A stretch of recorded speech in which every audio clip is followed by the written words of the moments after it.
Oke, selamat pagi ya. Untuk hari ini kita akan masuk ke fase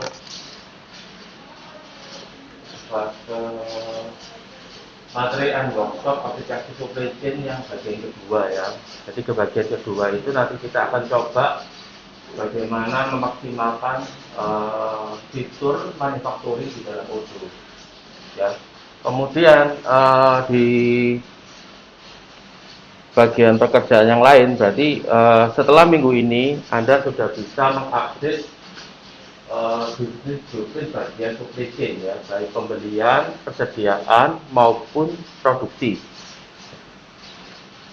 Di fase project kita juga masih di fase analisis, development dan validasi. Jadi masih di skop yang sama. Kemudian apa yang bisa dikerjakan nanti adalah menghasilkan bagian bisnis blueprint supply chain yang baru sesuai dengan pekerjaan Anda. Jadi seperti kemarin banyak blueprint yang banyak materi-materi yang tidak ada di Odoo ya. Jadi di sini harus Anda sesuaikan dengan pekerjaan Anda di Odoo ya. Jadi kalau memang ada, Anda bisa taruh di bab ini. Kalau nggak ada dan itu tidak relevan, tidak mandatori, Anda boleh hentikan ya. Tapi yang menjadi bagian-bagian penting itu harus Anda masukkan ya. Jadi jangan dibiarkan Odoo-nya juga sederhana gitu ya. Nah, kalau kita review dari blueprint supply chain ya, jadi item-item ini harus Anda pertahankan di dalam pekerjaan Anda. Ya, jangan sampai semuanya di skip. Oh ini nggak pakai, yang ini nggak pakai. Nah nanti Odoo-nya nggak ada apa-apanya. Jadi dimaksimalkan poin-poin yang penting atau kunci ini ada di pekerjaan Anda. Nah sekarang kita masuk di bagian make to stock, make to order, assembly, MRP dan production order.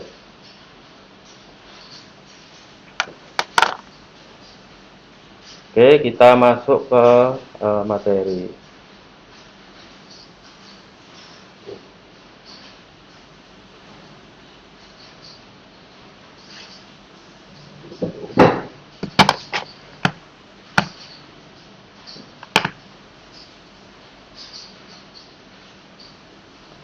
Oke, kita masuk ke dalam materi. Kita ambil dari sumber yang sama seperti minggu-minggu lalu.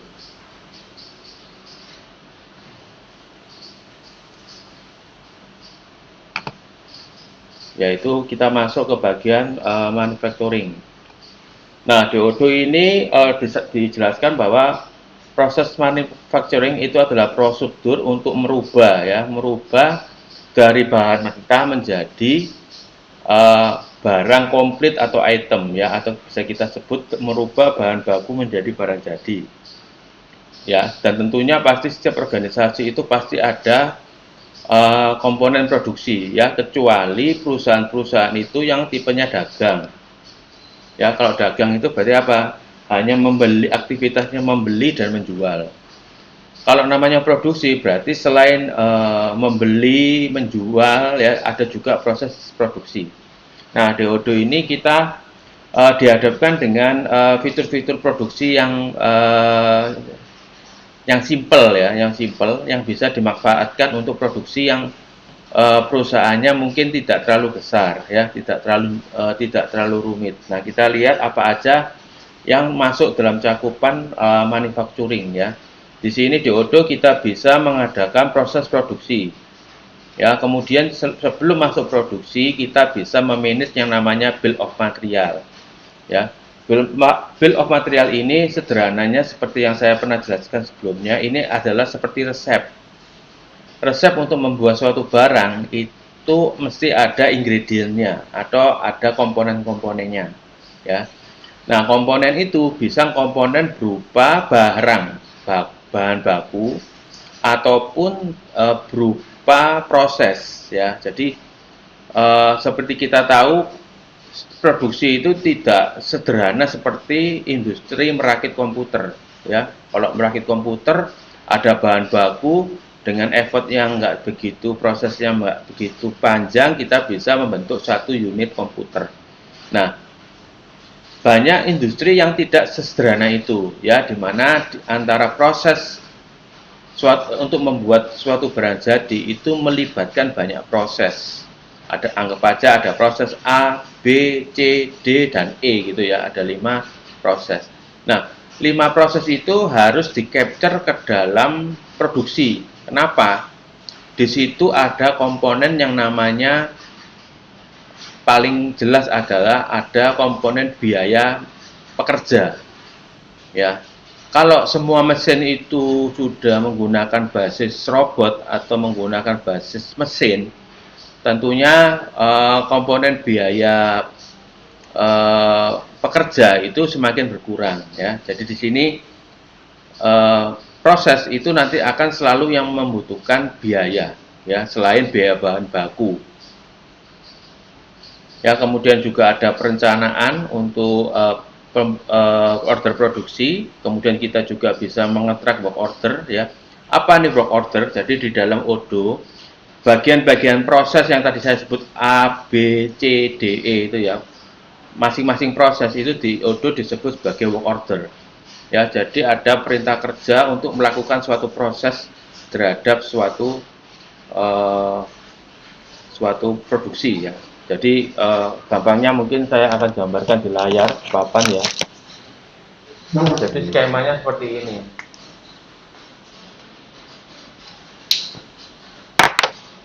Anggap aja Anda memiliki suatu lini produksi, ya. Ada produksi barang A. Anggap aja barang ABC gitu ya, gampangnya. Barang ABC.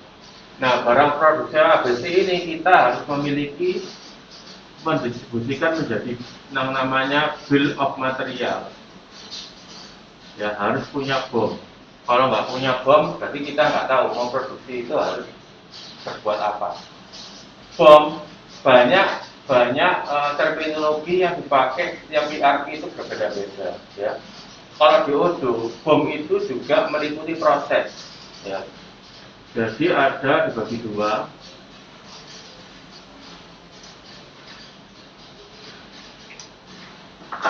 Nah, ini bisa diaplikasikan ke Odoo kalian. Jadi jangan di skip, ya. BOM ini harus ada dalam Odoo Anda. Ada material, ya, atau bahan baku, material bahan baku, dan satu lagi adalah proses, ya. Nah, di ERP yang lain, proses ini ada yang ngomong sebagai bill of operation, BOO, ya. Jadi bebas, yang penting di sini kita belajar bahwa dalam setiap pembuatan suatu produk itu minimal kita punya yang namanya bahan baku dan proses, ya. Material bahan baku cukup sederhana, asumsinya perlu satu komponen A, perlu 2 komponen B, perlu 1 komponen C. Ini contoh, ya. Jadi bahan bakunya perlu bahan baku A, B, dan C. Nah, kemudian dalam proses ini ada, misalkan proses 1, ada proses 2, ya. Ada proses tadi seperti contoh, berarti ada 5. Ada 5 proses yang harus dikerjakan sampai produk itu jadi, ya. Jadi setelah finishnya adalah di proses 5. Startnya dari proses 1, ya. Jadi sequence. Bisa sequence, bisa paralel, ya. Sequence itu kan gini, ya. Dari 1 harus ke 2, kedua harus ke 3. Ini nggak mesti gitu, ya. Nggak mesti gitu. Karena dalam proses itu berlaku juga rumus proses bisa berjalan simultan jika dimungkinkan. Anggap aja gini. Ini proses 1, proses 2, dari 2 bisa berjalan proses 3 dan 4. Kalau sudah selesai nanti gabung lagi menjadi proses 5. Ya, ini contoh proses belum tentu selalu sekuensial, bisa juga secara divariasi dengan paralel sesuai dengan pekerjaan ya, seperti itu. Nah, di sini ini sudah ngomong bahan baku. Nanti di Odoo nanti Anda harus setiap proses ini akan membutuhkan sumber daya. Ya. Jadi biasanya di sini akan di-link, akan ada suatu ikatan terhadap resource. Ya, resource. Nah ini kalau dilakukan manual ini sudah mulai cukup kompleks karena kita harus ngelingkan proses satu memerlukan mesin satu, misalkan resource-nya ya, mesin anggap aja mesin 05 gitu ya. Berapa lama? Setengah jam, setengah hour ya. Kemudian proses 2, misalkan ini labor orang, perlu tenaga orang ya, orang siapa, si X gitu misalkan ya, labor X perlu waktu 20 menit. Nah, ini yang namanya resource ya. Jadi resource bisa berupa manusia, bisa mesin, bisa lini produksi dan sebagainya. Nah ini bisa diteruskan ya. Jadi diproses, ada nama proses, ada resource yang dipakai, kemudian berapa lama resource itu diutilisasi ya. Sehingga yang namanya ketika kita di hari-harinya, ketika kita membuat namanya manufacturing order, semua variabel ini akan dihitung ya. Apakah bisa misalkan ada order 200 200 produk ABC pada hari Senin besok, di mana dihitung apakah kita bahan bakunya cukup ya kan, apakah lini produksi kita cukup. Nah, jika lini produksi cukup, maka langsung akan kita bikin satu production manufacturing order sebanyak 100 dari ABC gitu ya. Dan ternyata Senin dengan batasan waktu dan alat-alat dan bahan, ternyata kita nggak bisa 100. Berarti apa? Akan dibuat, anggap aja mampu sampai Senin kita membuat cuma 80. Ya, apakah kita menolak penjualan? Wah, nggak bisa menjual deh. Zaman sekarang nggak ada ya. Yang namanya peluang pasti harus kita ambil. Berarti apa? Walaupun ada ada penjualan 100 barang ABC, maka sistem akan mempropose 100 produk manufacturing order sebanyak maksimal kapasitas yang kita bisa bikin ya, misalkan 80 ya. Maka kemudian ada suatu proses pembelian ya, apa namanya, requisition gitu ya. Itu sebanyak berapa sisanya. Nah ini kemana requisition ini? Ya beli ke vendor lain, atau kompetitor ya. Jadi ini pernah saya singgung di minggu lalu bahwa perusahaan itu tidak anti beli produk dari pesaing ya, tidak anti. Jadi karena apa? Ketika ada suatu peluang kita nggak bisa kerjakan, apakah kita harus menolak order itu? Nggak mungkin ya, maka tetap kita kerjakan. Kemudian kita membeli produk yang memiliki kualitas yang sama seperti kita inginkan, kemudian kita nanti akan kirim ke customer sebanyak 100. Nah, itu ya. Jadi dalam dunia industri tentunya yang namanya pesaing itu selalu ada asosiasi. Ya, jadi nggak mungkin tidak ada tidak ada komunikasi antar sama pesaing, tidak ada ya. Karena bisnis itu yang penting menguntungkan, bukan ngomong siapa teman, siapa lawan. Ya tidak ada. Jadi bisnis itu yang penting cuan. Jadi segala hal dilakukan untuk mendapatkan cuan. Nah, ini adalah proses yang mungkin terjadi. Ya. Nah, tentunya poin pembelian keluar ini sangat dibatasi ya. Sebisa mungkin dengan sistem maka akan selalu dipikir bagaimana menangkap semua potensi yang ada seperti di contoh ini. Kemungkinan ke depan kalau sudah sering beli ke vendor berarti apa? Lini gudang diperbesar.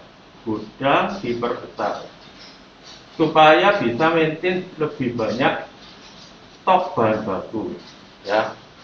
Ke depan kalau sudah ordernya banyak dan ternyata nggak mampu ya sampai harus beli-beli ke vendor atau pesaing, maka secara bisnis akan dilakukan perhitungan investasi. Apakah tahun depan saya harus memperbesar gudang sehingga saya bisa menampung banyak bahan baku. Dari sisi ini juga di kapasitasnya dibesarkan. Apakah saya harus invest mesin baru? Ya, investasi mesin. Ya, atau saya harus mengembangkan juga menambah pekerja. Nah, ini akan jadi dasar pemikiran. Nah, ini contoh sekelumit end-to-end ya, proses di mana dari suatu produksi ternyata kita bisa mencapai men-trigger bahwa masuk ke strategic bisnis, yaitu sampai ngomong investasi ya. Jadi ini hati-hati, jangan sampai investasinya kayak pepesan kosong gitu ya, habis investasi apalagi pakai uangnya dari pinjaman bank, ternyata setelah kita beli ternyata trennya menurun, tren penjualan menurun. Nah, itu ya, itu yang sering kita lihat kalau dalam bisnis itu perusahaan bisa mengalami kerugian jika kita salah menghitung. Khususnya tidak bisa mengantisipasi suatu tren, kemudian kita dengan pemikiran yang setengah matang langsung memutuskan, wah investasi aja ya. Sebetulnya seperti ini juga tidak masalah, yaitu membeli ke vendor ya. Jadi intinya pemikiran suatu perusahaan akan multidisiplin ya, tidak cuma orang teknis, orang produksi, tapi juga ada pertimbangan dari departemen lain. Investasi ngitung ROI, nah ini anak IT. Anak IT kalau lulus Ubaya harus bisa ngitung ROI. Ya, karena nanti ketika Anda bertemu dengan suatu perusahaan, kemudian Anda lulusan informatika atau lulusan sistem informasi, ditanyain, kamu bisa ngitung ROI project nggak? Nah ini ya, ngitung ROI itu untuk sebagai salah satu metode untuk menentukan suatu keputusan investasi. Jadi ROI ini harus dikuasai. Ya, menghitung ROI. Return of investment. Nah ini kita kembali ke slide ya. Nah yang saya gambarkan di papan ya, tidak ada di layar LCD, tidak ada. Jadi ini adalah hal-hal yang nanti kita bisa pakai di Odoo. Ya, yang kita bahas di sekarang ini bisa diimplementasikan ke Odoo. Ya, itu kemudian jadi di Odoo ini menggunakan metode simplifikasi ya. Jadi terkadang itu ada suatu perusahaan yang pengennya ruwet gitu ya. Nah, di Odoo ini tidak kita paksa untuk menjadi itu. Jadi ketika Anda menemukan suatu project company untuk implementasi, maka Anda harus bisa membawa suatu perusahaan kuno, kolot, ke dalam suatu bisnis proses modern dulu. Baru Anda implementasikan Odoo. Tapi kalau tiba-tiba belum ada reformasi bisnis proses, Anda perkenalkan Odoo, maka otomatis banyak penolakan ya. Karena konon di kita ini banyak orang-orang pemuja keruwetan ya. Jadi sukanya ruwet. Kalau nggak ruwet itu bukan kamu ya. Jadi ini cukup menggelitik ya. Kalau sedikit-sedikit harus ruwet. Nah, tidak seperti itu ya. Kalau saya pahami adalah kita harus proporsional dalam menentukan setiap keputusan ya. Kalau keputusannya bisa simpel, ya ngapain harus ruwet ya. Tapi kalau memang membutuhkan keruwetan, jangan kita berikan solusi simpel. Ya, jadi harus proporsional. Jadi kalau misalkan ada ke depan ini mau lulus ya, harus ada skripsi. Nah, kalau skripsi ini jangan dibikin simpel ya. Karena skripsi ini adalah tugas akhir. Jadi Anda harus memberikan sesuatu yang memukau ya, yang yang kompleks ya, seperti itu. Nah, di sini jelaskan beberapa terminologi dalam Odoo. Ada manufacturing order ya, jadi ini suatu tools yang akan digunakan nanti dalam pembuatan order produksi. Kemudian work order ya, jadi kalau ada tahapan-tahapan proses produksi nanti akan muncul work order baru untuk menginfo kepada masing-masing resources tadi supaya kamu harus kerja loh. Ya, ini kita sebut sebagai perintah kerja. Kemudian ada repair order juga, tapi kita tidak bahas di sini ya.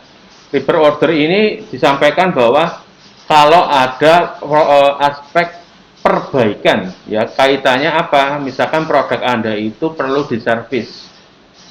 Ya, produk Anda misalkan produk-produk yang seperti barang-barang yang tidak langsung habis ya. Jadi misalkan apakah perabot, industri elektronik ya, maka namanya repair order pasti ada ya, service. Jadi pelayanan setelah penjualan ya, sales after service.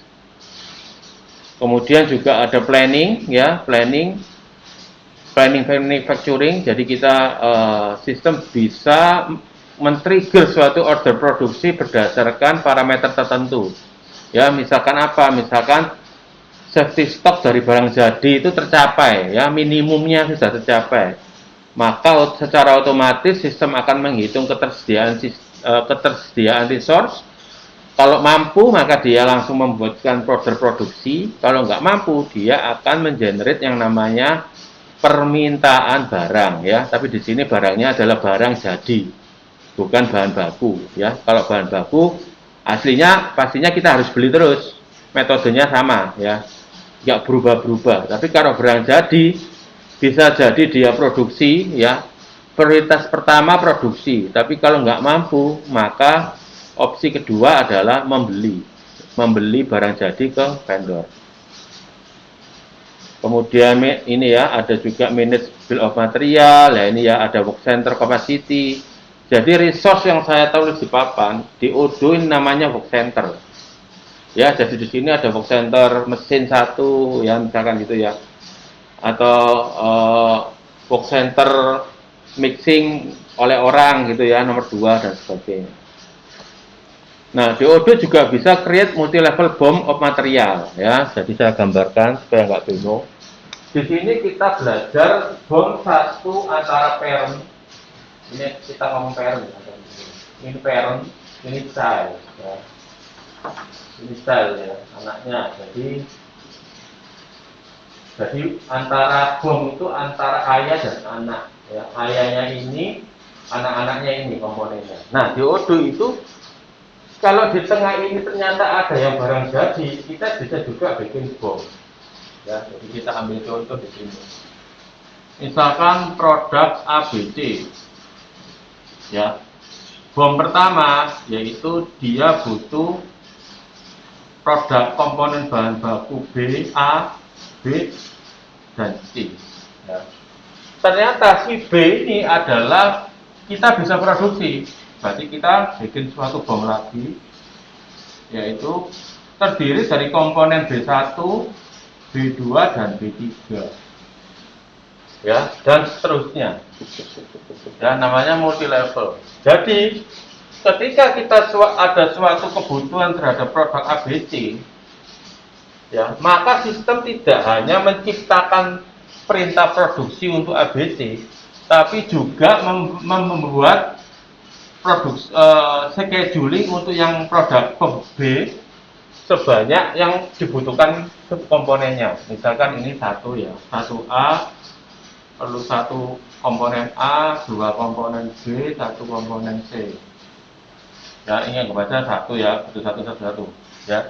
Jadi ketika bikin ABC dia harus memastikan produk B ini selesai dulu ya. Jadi kalau sistem pinter dia langsung ngitung, langsung dia menjadwalkan, saya pertama harus produksi barang B dulu ya kan. Habis itu produk B selesai produksinya, saya lanjutkan produksi barang ABC. Nah, dengan tanggalnya masing-masing ya, ini tanggal berapa, ini tanggal berapa. Jadi ini sistem bisa melakukan seperti itu. Nah, dari ini juga akan ngitung, oh aku perlu komponen barang ini B1, B2, dihitung semua. Kapan barang itu harus datang. Dan ABT ngitung komponen yang belum yang dari beli, yaitu barang A dan barang C. Yang ini B1. Nah, kalau sudah ngomong multi level BOM ini sudah kompleks, jadi orang nggak bisa tahan untuk ngitung. Jadi ini harus dibantu sistem. Ya, jadi multi BOM adalah seperti ini. Ya, ini BOM-nya ABC, yang ini BOM-nya komponen barang B. Sistem bisa menghitung rekursi, tahu ya rekursi ya. Jadi dia baca gini dari top ke down ke bawah, langsung dia bikin rencana produksi dari bawah. Bikin produksi sampai naik ya. Jadi yang paling atas nanti dapat tanggalnya yang paling tua. Ya, kalau yang atas yang di bawah-bawahnya ini udah selesai dulu. Nah, itu yang namanya multi level BOM dan nanti ini impact-nya adalah dalam perencanaan produksi. Ya, kapan yang harus diproduksi dulu, kemudian mana berikutnya. Itu sistem yang mempropos. Nah, itu yang multi level BOM. Nah, routing di sini kaitannya dengan urutan proses ya. Prosesnya kayak apa sih? Ini namanya routing ya, routing untuk sequence daripada langkah-langkah produksi. Ya, jadi ini kita lihat routingnya ini ya, ini routing. Ini adalah contoh routing ya, ini routing. Apakah sekuensial ataukah bisa berjalan paralel? Ini bisa didefinisikan di Odoo. Kalau yang saya pahami di Odoo lebih ke sini, lebih ke sekuensial. Routingnya adalah sekuensial.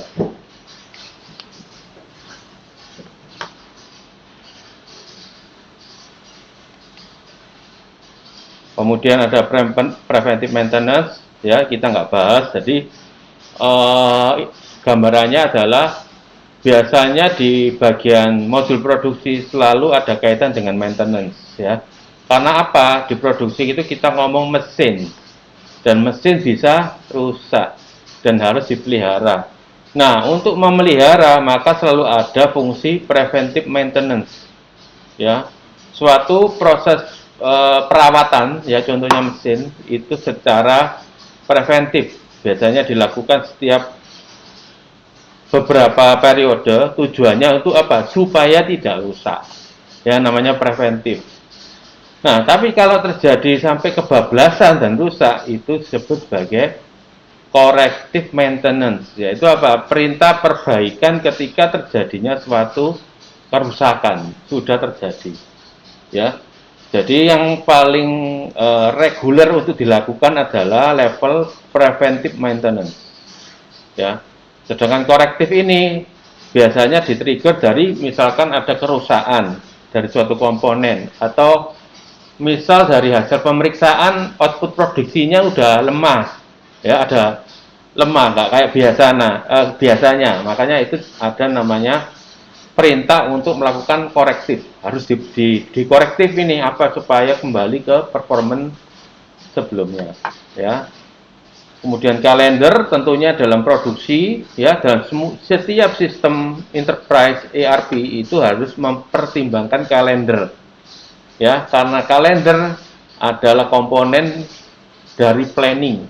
Tanpa tanggal kita tidak bisa tahu mana yang harus dikerjakan terlebih dahulu. Ya, jadi kalender ini kelihatannya simpel tapi sangat dahsyat dalam membantu kita memanage suatu jadwal, ya, kalender. Nah, kalender ini tentunya juga dimanage untuk apa? Untuk kaitan hari libur, ya. Kemudian supaya bisa memprediksi kira-kira produksi ini bisa nututi enggak, ya, bulan depan banyak liburan panjang, ya. Nah, itu harus dihitung. Karena apa? Kalau nggak dihitung nanti apa? Bisa berpotensi kehilangan potensi pendapatan. Karena apa? Nggak nututi untuk memproduksi. Ya, kemudian ada statistik, informasi statistik dan sebagainya. Nah, di manufacturing cukup simpel, kita masuk ke Odoo ya, kemudian ini menunya ya. Kemudian langsung ketemu yang bill of material. Saya coba masuk ke Odoo.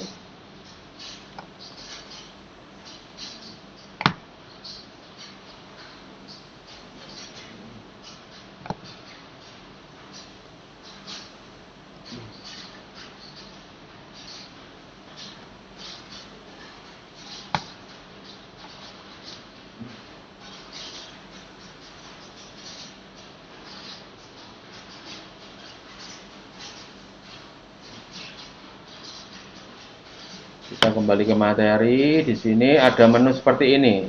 Jadi ada menu master datanya dulu kita harus isi, yaitu produk varian, bill of material, ada lot size, ada routing, ada work center ya. Jadi menunya simple. Jadi kita lihat di menu manufacturing ya, kita lihat menu-menunya seperti ini. Di overview ini ya, keluar dashboard seperti ini. Dashboard ini digunakan, ini di sini sudah ada yang namanya work center. Ya, jadi kita tahu, kalau kita lihat di dashboard, kita tahu ada kerjaan nggak sih yang harus saya kerjakan di station saya. Ya, misalkan saya kerja di station assembly line 1. Oh, berarti saya kerjanya sebagai orang untuk merakit. Oh, diketahui, oh sedang ada progres nih, aku lagi kerjain ya. Tapi kalau misalkan nanti ada keluar new, berarti apa? Ada pekerjaan baru yang sudah menunggu juga, antrian. Ya, nanti kita tes bagaimana ketika ada suatu order produksi, nanti saya sebagai orang yang bekerja di station itu bisa dapat informasi, oh aku harus kerja nih, ya. Nah, di sini masih bersih, belum kelihatan ada pekerjaan yang sedang menunggu, ya. Yang ada adalah apa? Ini ya.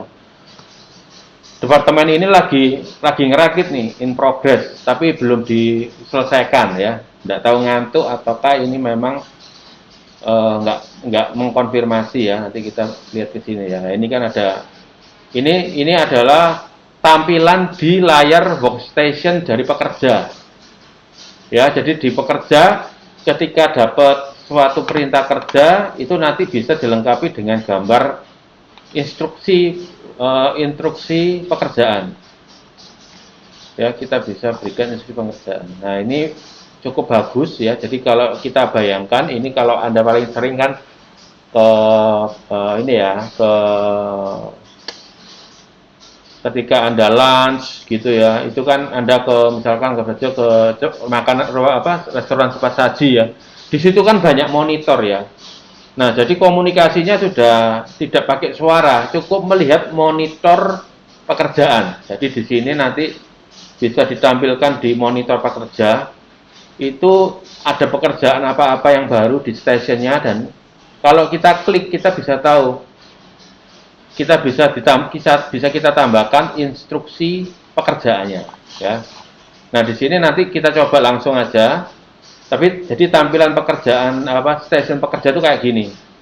Jadi bisa tahu kalau dapur gitu ya, restoran, ini pengganti kertas. Ya, kalau Anda lihat, kalau Anda makan, oh ada kertasnya ditempel-tempel. Nah, ini nggak usah. Ya, ketika Anda masukkan di entity system, yang namanya orang di kitchen, di dapur sudah tahu. Ya, dia harus buat apa aja. Ya, lihatnya dari sini. Nah, ini anggap aja masakan tipe pertama. Oh, cara masaknya gini. Ya, kalau udah pinter pastinya nggak dibaca ini ya, cara bikinnya ya.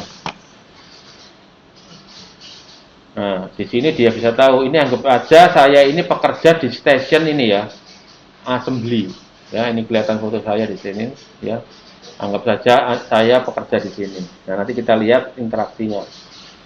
Nah, kita lihat di sini ada master product ini ya, produk varian, bill of material, lot number ya. Jadi untuk produk itu sudah kita belajar kemarin ya. Jadi produk ini untuk membantu Anda ya, untuk mendaftarkan produk baru, varian baru ya. Kemudian untuk produk varian kalau Anda pakai ya, itu Anda bisa membuat BOM ya untuk masing-masing varian produknya. Kita lihat ya. Nah, ini ada BOM-nya. Misalkan kita cari yang ada variannya. Kita contoh misalkan apa yang ada variannya.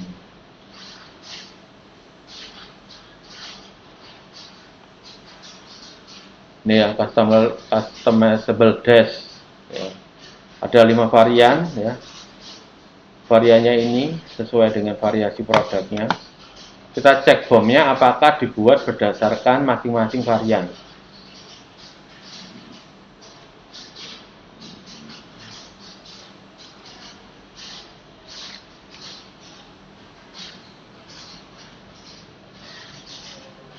Nah ini ya, belum ada ya, bill of material belum ada. Ini kita klik, kita bikin. Nah, ya, sudah ditentukan per produk varian. Jadi kita bisa membuat BOM untuk masing-masing varian. Nah ini misalkan saya bikin produk customizable dash untuk varian yang ini ya, custom warna putih. Ya, berarti di sini nanti ada komponen yang berbau putih-putih gitu ya. Komponennya apa gitu ya. Misalkan screw berapa gitu ya, misalkan 10. Ya, ini resepnya ya, resep. Ini contoh, nanti kita masuk lagi. Kemudian sesuatu yang berwarna putih, saya nggak tahu ya. Kita cari aja, adakah yang white gitu ya.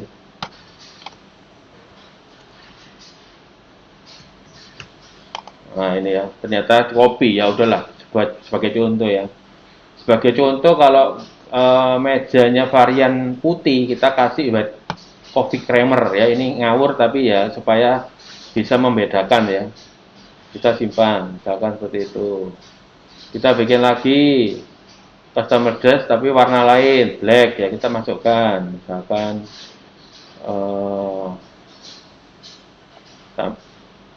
misalkan kita isi 10 ya. Sini kita cari, oh ada pembeda sedikit untuk varian ini, kita cari yang kehitam-hitaman apa misalkan. Kita cari black. Nah, misalkan ya, ini dowernya warna black. Nah, udah oke. Nah, ini pas ya. Nah, seperti itu. Jadi kita di Odoo bisa membuat komponen BOM per masing-masing varian ya. Jadi sangat sesuai ekspektasi ya. Jadi kalau namanya softwarenya mendukung produk varian, ya BOM-nya harus bisa di level varian. Yes, tutup. Aduh, kok tutup ya.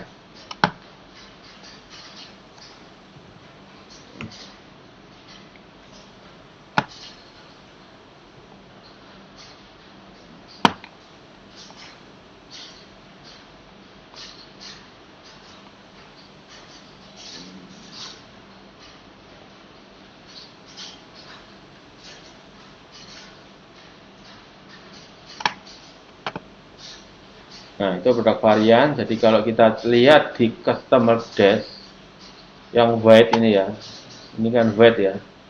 Nah, kita bisa lihat, kita ketik aja customize. Nggak boleh. Custom. Ya. Di sini kita bisa akses dari variannya, ini muncul variannya ya. Atau kita langsung ke induknya ya, ke induknya, misalkan apa induknya. Ya. Induknya adalah, kok nggak kelihatan induknya ya. Jadi kita akses dari induk ya. Nah ini kalau kita buat ini langsung nanti ada informasinya. Nah ini BOM-nya kok nggak ada ya. Oh ini yang steel, sorry tadi bukan steel ya, tapi custom. Custom tapi yang white. Nah nanti di sini ada keterangan, ada bill of materialnya. Nah itu ya. Nah, seperti itu. Kita kembali dulu ya. Bill of material, terus kemudian lot itu gunanya untuk jikalau kita mau mengaktifkan lot produksi.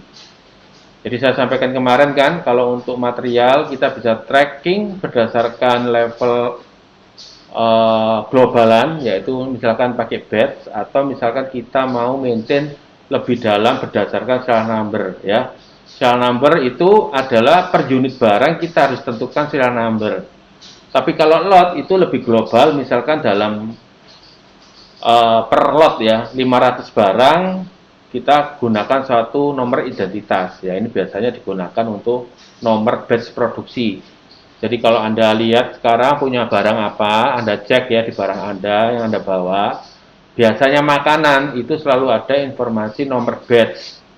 Ya, nomor batch itu salah satu implementasi umum yang dipakai untuk tracking produksi, ya, khususnya makanan. Karena apa? Digunakan sebagai QC control, ya. Jikalau jikalau ada konsumen yang menggunakan barang tersebut kemudian ada efek-efek yang tidak menguntungkan atau tidak baik, maka apa? Semua produk dalam batch itu akan ditarik, ya. Jadi kalau mungkin di sini yang masuk cuma cewek ya, kalau yang cowok itu pasti paham. Jadi di kaitan produk batch yang paling sering terjadi adalah terkait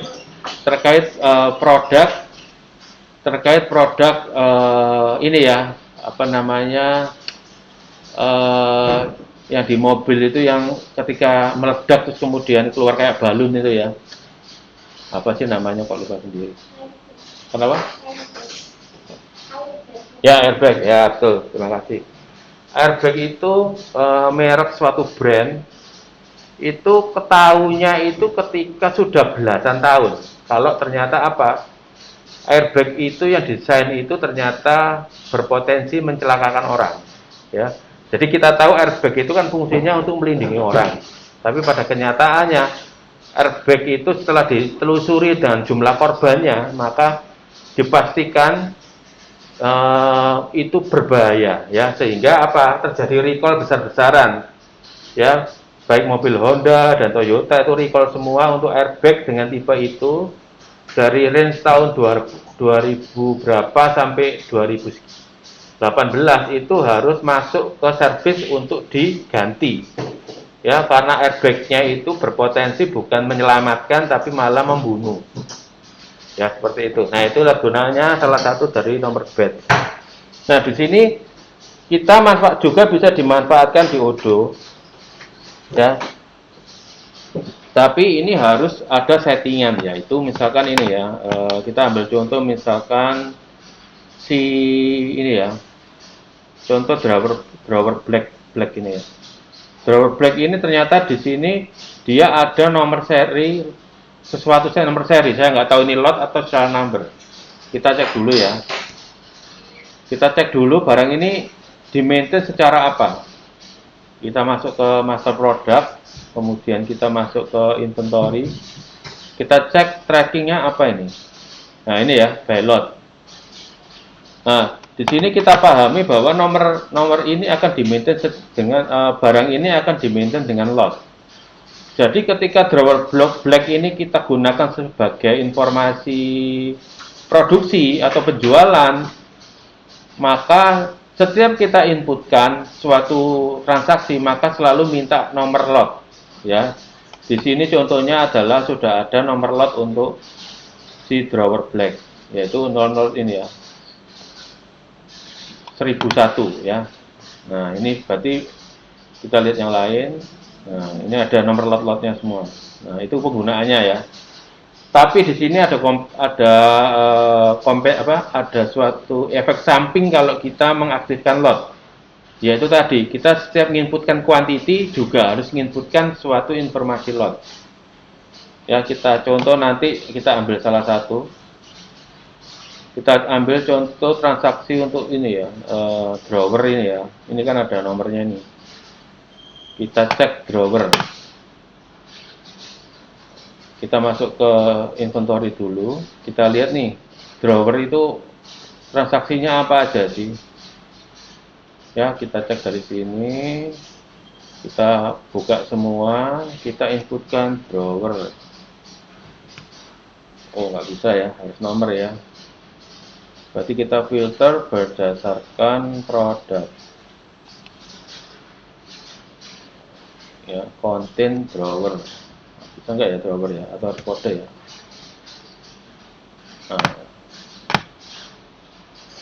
Nah, ini code drawer semua ya. Nah, ketika misalkan ini ada produk, ada aktivitas out gitu ya, berarti keluar ya. Ini kan ini stok ke virtual stock. Nah, ini contohnya ya, ini produksi ini. Ya. Kenapa saya tahu ini aktivitas produksi selain dari nomor transaksinya? Saya lihat dari sini. Ini ada pergerakan dari stok ke lokasi production. Berarti ini suatu aktivitas produksi. Yang kita klik. Nah, di sini selalu diinputkan, ada inputan ini, embel-embel ini. Ya, jadi ketika kita input quantity, kita menginputkan kode barang, quantity, ya, terus lokasi warehouse-nya mana, kita tambahan pekerjaan untuk mengisikan ini.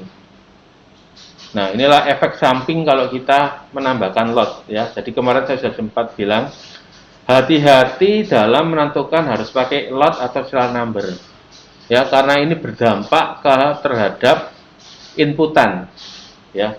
Jadi kalau disarankan kalau sudah main lot serial number itu harus dibantu dengan teknologi lain yang membantu supaya human error-nya rendah, ya. Karena input itu human error-nya tinggi sekali, ya. Nggak tambah bagus tapi sering apa, cancel. Loh, kenapa cancel? Iya, salah input, operatornya matanya kurang tajam, ya, nggak bisa baca dengan akurat, jadi inputnya sering error. Nah, di sini harus dibantu dengan teknologi barcode, ya. Maka itu kalau kita bilang di warehouse, kenapa perlu alat bantu? Karena di warehouse itu materialnya banyak banget, sehingga impact-nya apa? Kode materialnya banyak banget, kemungkinan salah input tinggi sekali, ya. Jadi kenapa barcode itu digunakan? Salah satunya untuk apa? Membantu inputan kode material, kode produk, ya, biar nggak salah-salah input. Kemudian kalau ada inputan nomor-nomor lot atau serial, ini juga biasanya berbentuk stiker barcode, ya, jadi nggak salah-salah lagi. Nah, seperti itu. Nah, itu fitur untuk lot, ya. Oke, kita kembali ke sini dulu. Ini udah juga ada routing, ya, ada routing. Nah, routing seperti apa? Kita cek di sini, kayaknya routingnya belum diaktifkan, ya. Nah, ini kita harus aktifkan dulu kalau mau melihat yang kata-kata routing.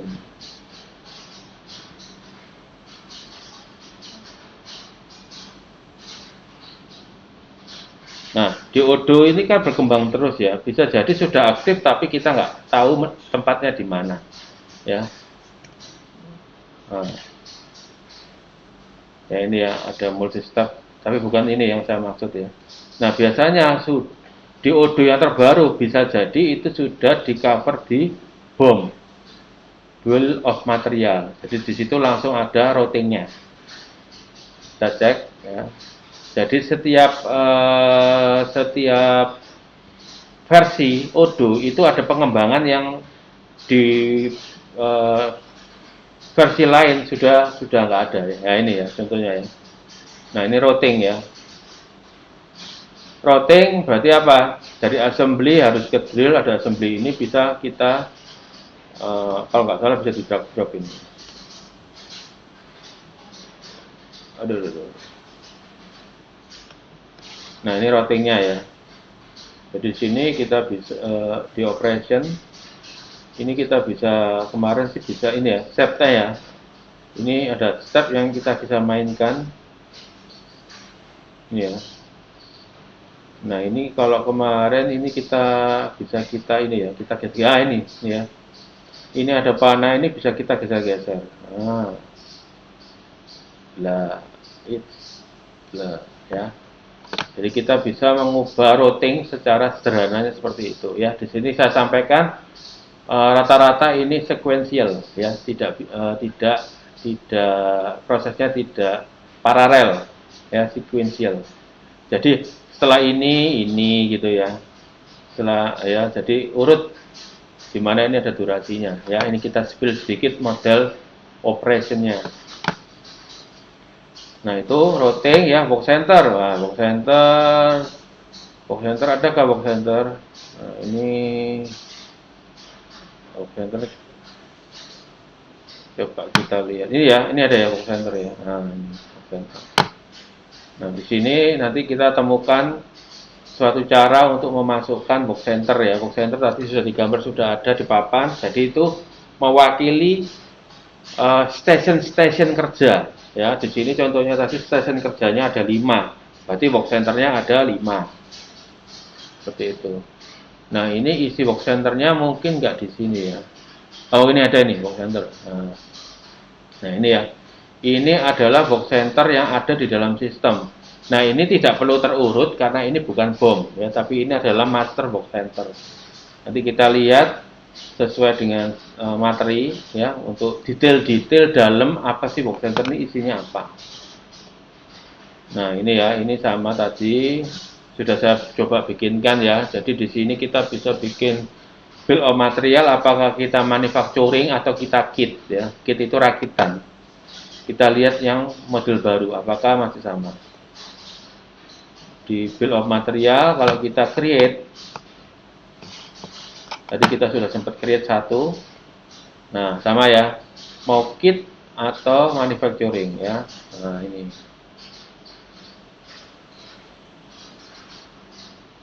Ya, kalau kit seperti rakitan ya.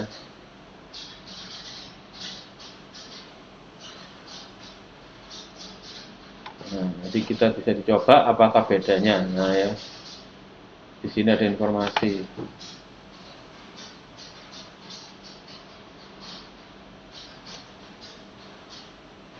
Di sini malah dijelaskan BOM tipe ini untuk ini ya, untuk membreakdown ya. Jadi bukan rakitan ya, tapi bahasa Inggrisnya itu unrakit ya. Jadi membongkar. Jadi kalau kita misalkan punya produk A, kemudian kita pakai BOM ini, nanti akan tersplit beberapa komponen ya. Jadi bukan membandling tapi malah bongkar ya. Jadi bill material ini kalau manufacturing itu kita membuat satu produk dari beberapa produk bahan baku ya. Tapi kalau kit sesuai informasi di sini malah kebalik. Dari bahan baku nanti kita bisa merotoli jadi bahan-bahan komponennya ya, ini ya. A BOM of type kit is used to split the product into its component. Jadi ini malah untuk membongkar. Apakah ini ada? Peristiwa ini ada ya.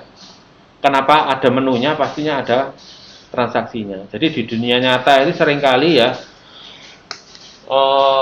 biasanya kalau dalam contoh yang simpel adalah produk-produk, misalkan kalau sekarang kan jarang ya, dan dulu kan sering itu yang namanya apa itu, parcel ya, parcel. Tahu ya parcel ya? Parcel itu mau difoto?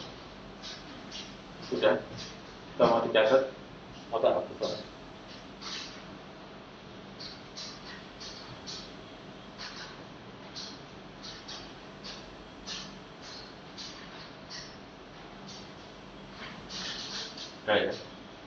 Nah, kit ini gunanya apa? Saya pikir tadi kit itu seperti rakitan, cuma lebih sederhana, nggak perlu proses gitu ya. Karena rakitan itu kan sederhana, butuh waktu yang tidak lama. Ternyata kit ini kalau lihat dari informasi yang ada di programnya, ya ini kita ngomong yang manufacturing ya, manufacturing. Ya. Berarti apa? Untuk bikin suatu produk jadi saya harus butuh mengeluarkan barang produk jadi ABC, saya perlu 1A, 2B, 1C ya. Berarti ini di apa? Ini dikonsumsi untuk menjadi produk 1 ABC. Ini manufacturing. Ya, untuk bikin satu saya perlu. Nah, kalau kit itu kebalikannya. Ya, kalau kit itu kebalikannya. Ada produk ABC, kita protoli kembali menjadi 1A, 2B, 1C. Nah, pertanyaannya, apakah ini bisa terjadi dari produk jadi kita malah protoli jadi komponen? Ya, ini banyak. Contohnya yang saya beri parcel. Parcel itu kan sesuatu yang sederhana.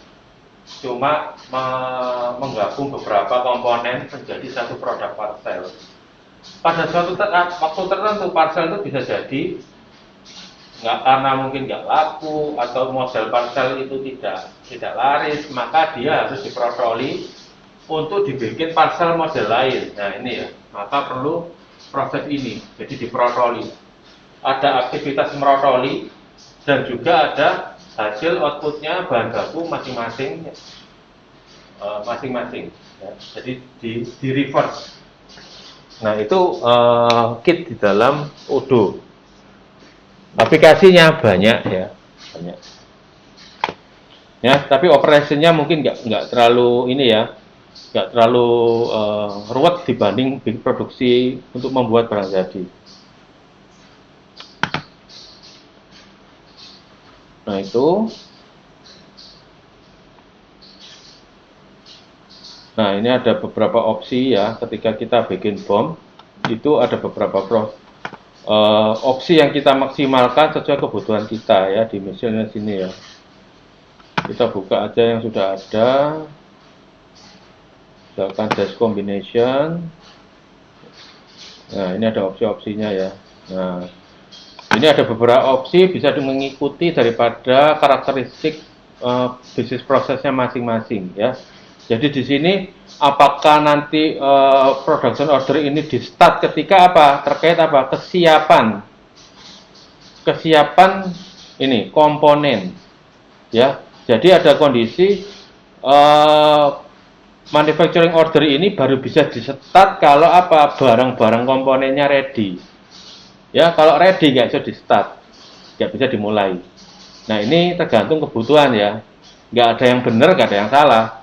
Apakah manufacturing order bisa dijalankan ketika semuanya baru terkumpul atau hanya salah satu yang available? Nah ini tergantung dari apa, tidak ada benar dan tidak ada salah ya, milih ini atau ini tidak ada yang salah, ini mengikuti kebutuhan bisnis prosesnya ya. Apakah cukup dengan komponen yang pertama aja sudah cukup? Ada ya, ada pastinya, ada kebutuhan juga yang seperti ini, nggak perlu nunggu semua baru bisa kerja, istilahnya gitu ya.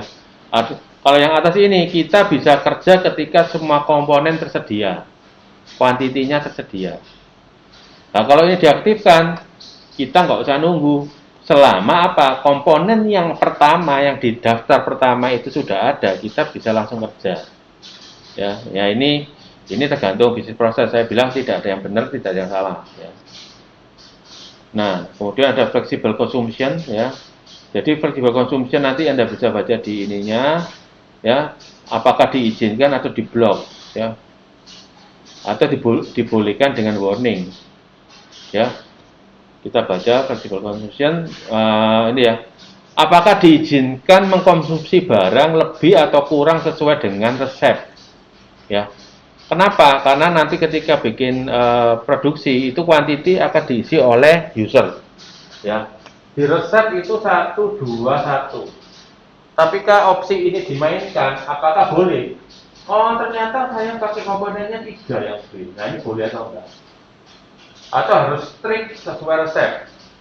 Ya, kalau strict sesuai resep maka apa? Maka tidak fleksibel. Berarti kita pilih blok. Nggak boleh. Kamu harus konsumsi sesuai resep. Ya. Kalau kedua 1 dan 2 berarti apa? Diizinkan. Kita boleh menginput pemakaian bahan baku fleksibel. Resepnya 1, 2, 1. Tapi kalau aku input saya pakai barang A nya 1, barang B nya 1, barang C nya 1, boleh kalau fleksibel ya. Resepnya 1, 2, 1. Tapi ketika kita berproduksi ternyata 1A saya pakainya cuma 1A, 1 barang B, 1 barang C ya. Kalau ini fleksibelnya on boleh ya, tapi tipe blok enggak boleh, harus sesuai resep ya. Ini tergantung juga, tidak ada yang benar, tidak ada yang salah, tergantung dari bisnis prosesnya ya. Nanti kita ngelink juga ke analytic account ya, karena di Odoo itu belum memiliki modul costing yang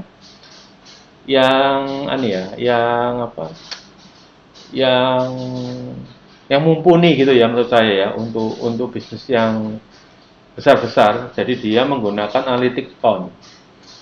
Jadi ini digunakan untuk menampung semua informasi terhadap box center ini. Terhadap barang ini ya. Jadi misalkan apa yang terkait dengan barang ini, misalkan ketika konsumsi bahan baku ataupun produksi barang jadi, nanti kita bisa track menggunakan analytic account ya. Jadi ini seperti cost center untuk kita capture biaya-biaya yang dikerjakan untuk membuat ini itu berapa ya. Jadi biasanya ini digunakan untuk proyek. Jadi ketika kita menggunakan Odoo untuk men-tracking suatu proyek, kita bikin analytic account proyek. Jadi apapun yang, apakah itu invoice, apakah itu penagihan, apakah kita mengirim barang-barang ke dalam proyek, itu nanti kita bisa lihat di reportingnya analytic account. Ya, jadi ini hanya suatu tools untuk bisa tracking semua biaya, semua pencatatan revenue dalam ini. Dan ini seharusnya bisa diisi lebih dari satu. Jadi Anda bisa memiliki versi laporan yang berbeda-beda untuk analitiknya. Ini contoh ya, saya masukkan sini. Oh, nggak bisa yang ini ya, ini cuma satu ya. Jadi di beberapa tempat itu bisa di-maintain sampai lebih dari satu ya. Jadi modelnya gini ya, berapa gitu. Kalau di sini kita pasang satu. Nanti kita ketemu lagi di box center ya. Jadi sementara ini dulu, kalau saya kosongin dulu yang ini, nggak perlu. Kita setnya nanti di tempat lain aja. Nah ini. Nah tampilan contohnya kayak gini ya. Jadi kalau saya ini contohnya saya bikin production order atau manufacturing order. Manufacturing order, terus kemudian saya bikin satu unit ya, bill of materialnya ini. Jadi kita bisa menggunakan banyak BOM untuk satu barang ya, karena di sini pilih, kemudian ada deadline start, tanggal terakhir untuk dimulai ya, tanggal maksimum. Nah ini terkait tadi yang saya bilang di awal, apakah kita mumpuni berproduksi atau kita lebih baik beli dari kompetitor ya, karena semuanya harus terhitung dengan jam. Kemudian dikonsum fly layer 3 unit ya, kemudian wear layer 1 unit.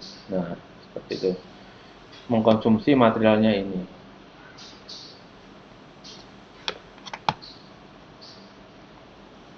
Kemudian nanti kita coba ya, langsung bisa dicek ini sampai sini, nanti kita coba langsung. Nah, oke, kita langsung coba ya. Kita coba bikin suatu manufacturing order langsung. Oke, kita mulai ya. Anggap saja kita mulai dari 0, saya cek dulu ini di demo ini mana yang sebagai bahan baku, mana yang sebagai barang jadi. Saya masuk ke inventory dulu. Kita cek dulu produk kategorinya. Ya, ini ada consumable, ada barang jadi, mana. Oke, saya cek aja di contoh ya. Kita cek di contoh bahan baku ini kan contohnya ini kan industri kayak ini ya, perabot ya. Saya coba yang bahan baku, saya ngikut dari tipe, misalkan saya contohnya ini ya, contoh yang dibuat dulu.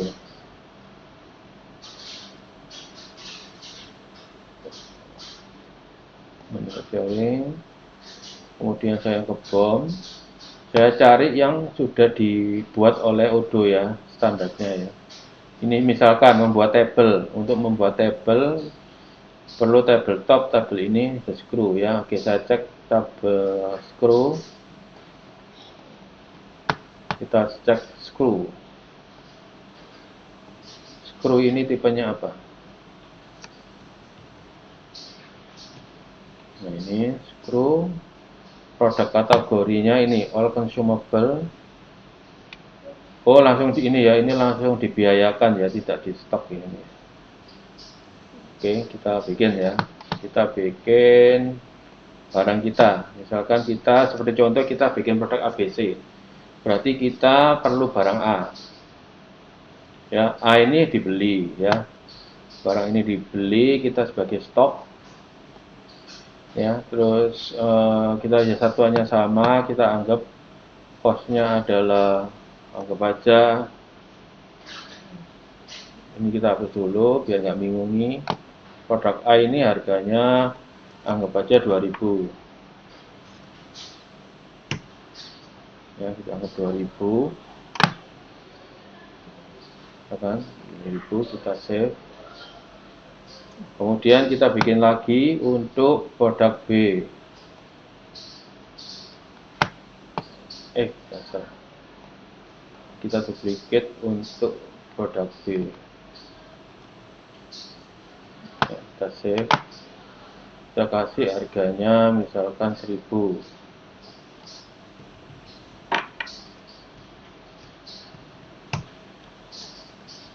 Kita save.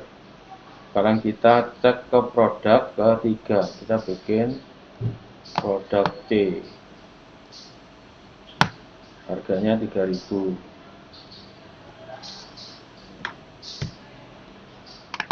Kita save. Nah, oke ya. Ini udah semua. Sekarang waktunya kita ngisi stok. Ya, jadi kita isi stok. Saya nggak lewat pembelian, saya langsung aja supaya cepat. Saya update kuantitinya. Kita create untuk A ini di stok di kita isi Surabaya aja.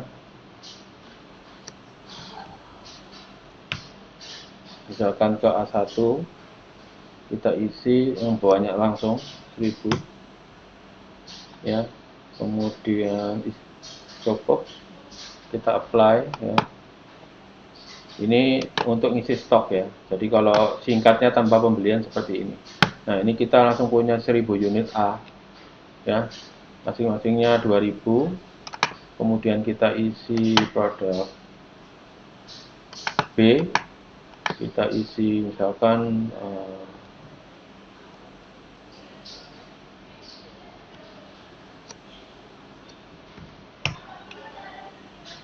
kita isi misalkan 2000 stoknya, kita apply,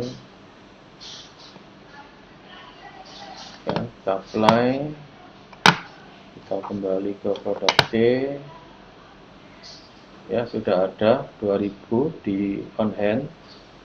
Kemudian kita lagi isi C, kita isi dengan barangnya, lokasinya ditentukan dulu, Surabaya, lokasi stok 1, kita isi, ini kayak stok off-name ya, jadi kita stok off-name, kita isi langsung, kita apply. Nah, di sini kita sudah punya material ya, A, B, dan C udah kita isi. Sekarang kita bikin kode produk jadi, yaitu ABC. Produk ABC, produk ABC, kita contoh dulu dari produk yang punya BOM. Jadi apa ya, contohnya dash ya. Tabel ini ya, tabel ini lah. Kita bikin tipenya tabel ini adalah tipenya ini ya, all sellable furniture. Kita cek dulu standar price ya. Oke. Kita bikin satu produk jadi ABC dengan tipe ini ya, office furniture. Paling gampang kita searching aja tabel. Nah, ini tabel. Ya, ini udah punya bill of material, kita copy aja. Kita duplicate supaya nggak lama-lama. Kita bikin apa? ABC. ABC, ya kan? Storable product, tipenya furniture. Oke, kita isi dengan harganya. Tadi kita harga nggak boleh ngawur ya, karena tadi kan ada menunya ya.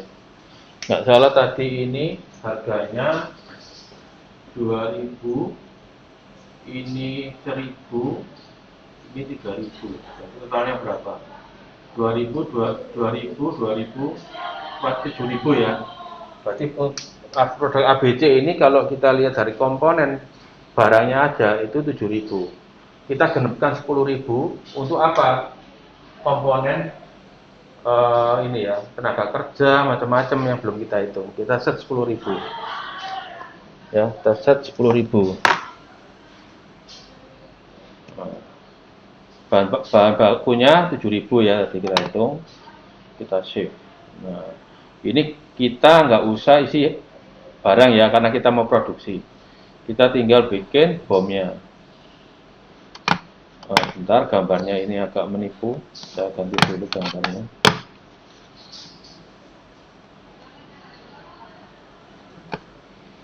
Gambarnya saya delete dulu. Nah, save. Kita masuk ke, anggap aja kita mau serial number atau enggak. Wah, ini enggak bisa ya, bentar, enggak bisa enggak ya?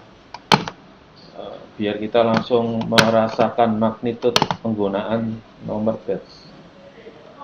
Kita cek di inventory. Nah, kita set ya. Wah, ini serem berdasarkan serial number. Kita ganti by lot aja. Ya. Serem kalau by lot, by ini serial number. Oke. Kemudian kita isi bomnya, kita create untuk bomnya ABC sesuai di papan ya. Kita nggak ngomong varian. Kita masukkan komponennya, yaitu pertama A.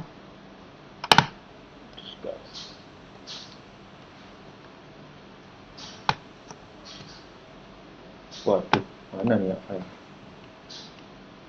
Ini ya. A sebanyak 1. B sebanyak 2.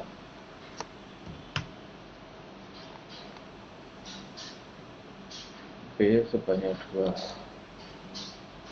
Kemudian C sebanyak 1.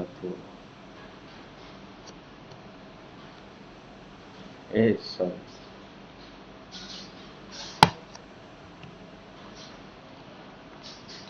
C sebanyak 1. Nah.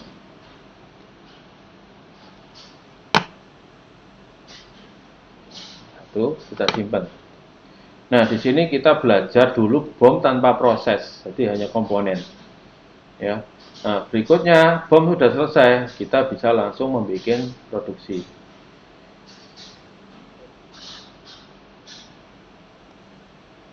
Wow. Ya, ini kita manufacturing ya, bukan kit ya. Kita bisa buat langsung ke manufacturing order. Kita create produknya ABC. Nah, ini kayaknya kodenya tadi kita nggak edit ya, kode barangnya ya. Namanya beda tapi kodenya sama ya. Kita ganti dulu.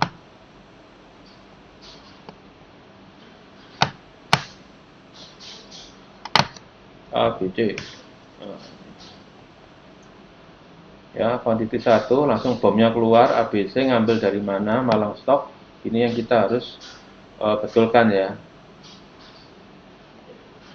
Nah, ini defaultnya Malang stok.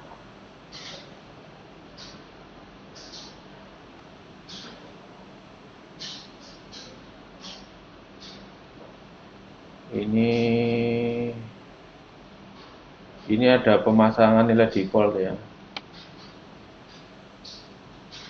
Jadi dia routingnya langsung ngambil dari Malang stok. Ini ya. Kalau begitu kita coba ganti ya. Supaya kita nggak lama-lama, kita langsung aja ke A, kita isi ke Malang stok ya. Malang stok defaultnya ini Malang ini.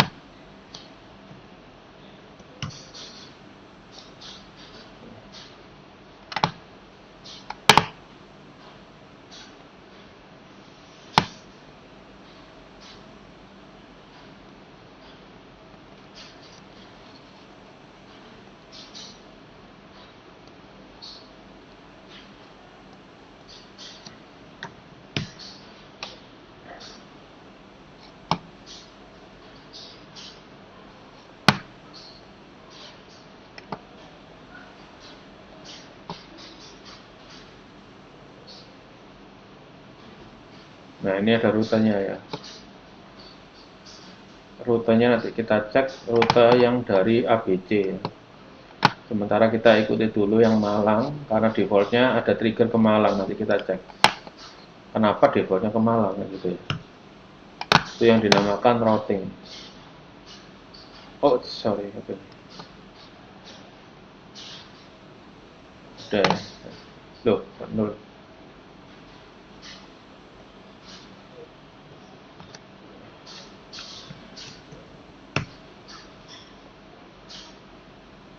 Oke, sudah. Kita cek ABC.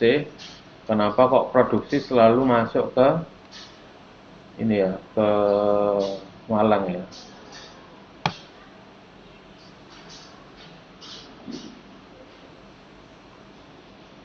Harusnya lokasi XXX. Mana itu XXX? Lokasi XXX. Lokasi XXX. Kok nggak ada? Lokasi.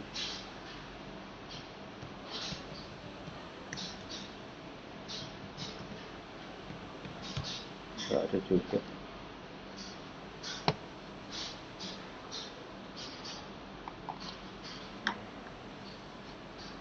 Ini ya, ada warehouse XXX ini ya. Jadi kita cek aja, kita betul dulu ya, kita balik ke manufacturing order, kita set, oke, kita mau produksi di lokasi Malang ya. Kita ambil barangnya dari Malang ya, nanti kita hasilkan juga di Malang ya. Kita langsung kita confirm aja ya, kemudian kita consume, kita isi.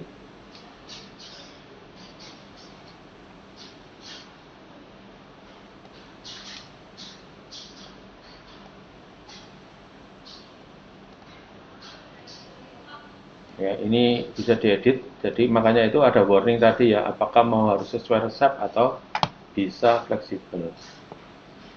Nah, kita save, kita mark as done. Oh sorry, ini ya, ini kita nggak usah ngedit satu-satu ya, cukup ini diganti aja. Nah, nanti ini akan menyesuaikan. Nah, wah ya kan, diminta ya. Seperti saya bilang tadi, kalau kita ngasihkan lot serial number, maka setiap transaksi terhadap produk ABC kita harus lengkapi dengan nomor ini ya. Yang aja lotnya itu sesuai dengan nomor produksi. Kita copy, kita masukkan ke sini. Oke. Oke, kita create. Nah, sudah ya. Berarti kita tracking suatu produk itu berdasarkan nomor production. Nah. Oke, selesai, produk sudah jadi, dan berarti apa? Ada konsumsi barang keluar untuk barang jadi ini ya. Kemudian terbit suatu material baru namanya ABC di Bodo Malang. Kita cek produksinya. Ya, kita cek produk ABC apakah sudah simbol 1. Nah, ini ya, ordernya ada 1. Lokasinya di Malang. Ya. Jadi kalau kita mau lihat pergerakannya secara lengkap, kita bisa cari di inventory, terus product move ya di hari ini, apa aja yang move di hari ini kita bisa cek di sini. Nah, kita filter aja product move yang di hari ini aja. Date hari ini, oke. Nah ini ya pergerakannya ya. Jadi pergerakannya adalah untuk manufacturing ini ya, WW ini berarti apa? Ada barang keluar 1, barang keluar 1, barang keluar 2, timbul barang baru, yaitu di ini ya. Ini yang stok awal tadi ya, kita ngeset stok awal. Nah, seperti itu. Nah, nanti dalam setiap pergerakan ABC selalu harus dilengkapi ini. Jadi kalau ketika kita mau jual produk ABC di menu sales, nanti kita harus inputkan ini spesifik. Nah, ini cukup menyulitkan kalau kita nggak ada cara untuk apa? Untuk memasukkan ini ya. Jadi kita harus lengkapi ya. Produk-produk itu di barcode semua. Jadi ketika kita mau jual keluar, kita tahu nih orangnya, oh ini ya kode barcode-nya, nomor lotnya ya tinggal dia scan, dia jualan bisa. Tapi kalau barangnya itu kita pasang sistemnya lot, tapi dalam fisik produknya kita tidak berikan informasi, orang jualannya bingung. Ini nomor lotnya berapa gitu ya. Jadi kalau bisa masang sistem harus sudah sedia stiker barcode macam-macam. Jadi setiap isi produk harus dilengkapi dengan nomor lot secara barcode. Kalau enggak nanti tenaga salesnya pusing ya, jual barang tapi nomor lotnya nggak tahu gitu ya. Nah seperti itu. Nah itu adalah sederhananya ya. Oke, saya stop dulu sampai sini. Ambilkan dulu ya, benar dulu.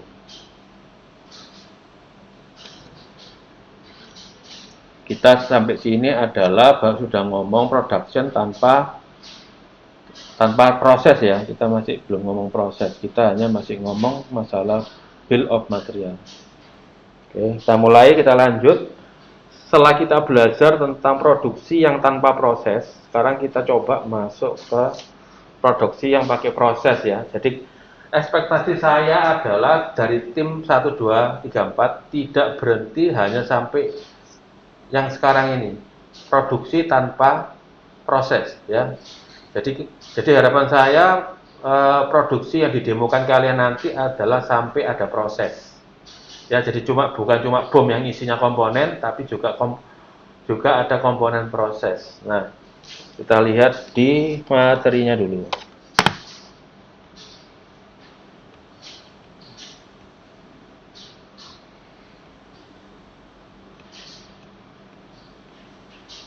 Ya, ini ada box center dan routing ya. Jadi di Odoo kita ngomong resource dan proses itu selalu ada yang namanya box center yang menanggungi. Ya, setiap proses itu ada proses, selalu ada yang melakukan. Melakukannya adalah resources. Nah, resources ini dinamakan box center. Kalau routing itu adalah aliran proses. Proses 1, ada proses 2, itu namanya routing 1, routingnya ke 1, proses 2, dan seterusnya. Nah, di sini kita harus mengaktifkan dulu yang namanya fitur box center. Ya, kalau di Odoo kalian tentunya seharusnya ini sudah dinyalakan ya. Sudah defaultnya saya nyalakan. Harapan saya bahwa bomnya tidak berhenti hanya komponen tapi juga proses.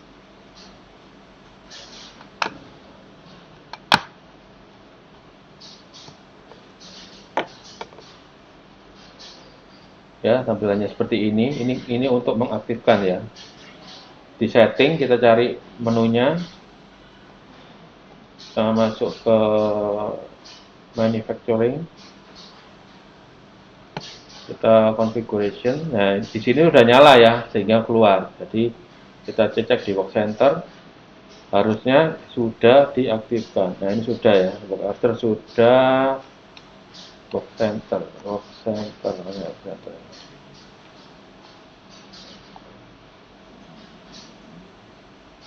Nah, ini ya box center ya.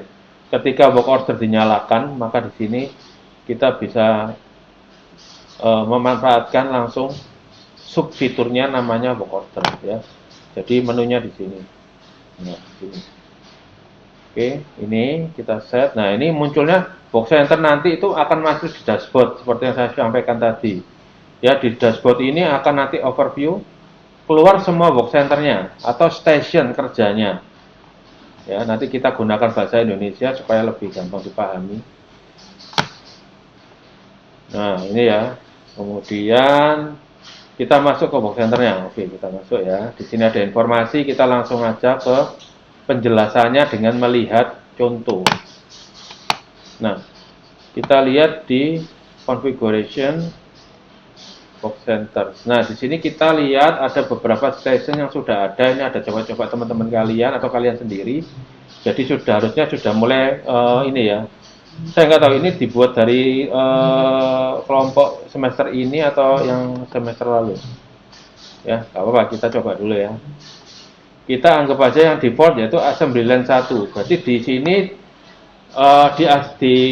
diperkirakan ada suatu station kerja namanya perakitan lini pertama, berarti ada kedua kemungkinan ya.